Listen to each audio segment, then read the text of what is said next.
Chiranjeevi Bhola Shankar movie తర్వాత నటిస్తున్న latest movie Vishwambhara. ఈ సినిమాను వశిష్ఠ డైరెక్ట్ చేస్తున్నారు. యువి క్రియేషన్స్ వారు ప్రొడ్యూస్ చేస్తున్నారు. ఈ సినిమాలో చిరంజీవికి జోడిగా త్రిష నటిస్తుంది. ఈ సినిమాను చిరంజీవి కెరీర్లోనే బిగ్గెస్ట్ మూవీగా తెరకెక్కిస్తున్నారు. దాదాపుగా ఈ సినిమా విఎఫ్ఎక్స్ కోసం 400 కోట్ల బడ్జెట్ పెడుతున్నట్లు సమాచారం వినిపిస్తుంది. ఈ సినిమాలో Chiranjeevi character mass role and police ఆఫీసర్గా కనిపించబోతున్నారు. ఈ సినిమాలో ఫ్లాష్ బ్యాక్ ఉండబోతుందంట. సెకండ్ పార్ట్లో అనుష్క శర్మ కూడా కనిపించబోతుందని సమాచారం వినిపిస్తుంది.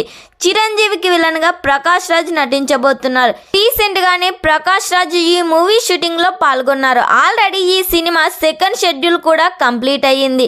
ఈ cinema shooting May month complete అవుతుందని సమాచారం వినిపిస్తుంది. ఈ సినిమాలో ప్రతి సాంగ్ కూడా వేరే లెవెల్లో ప్లాన్ చేశాడంట వశిష్ఠ. మరి ఈ సినిమా థియేటర్స్లో రిలీజ్ అయ్యి బ్లాక్ బస్టర్ హిట్ కావాలని కోరుకుందాం. ఈ వీడియో మీకు నచ్చినట్లయితే లైక్ చేయండి, షేర్ చేయండి. మరిన్ని లేటెస్ట్ అప్డేట్ కోసం మా ఛానల్ని సబ్స్క్రైబ్ చేయండి.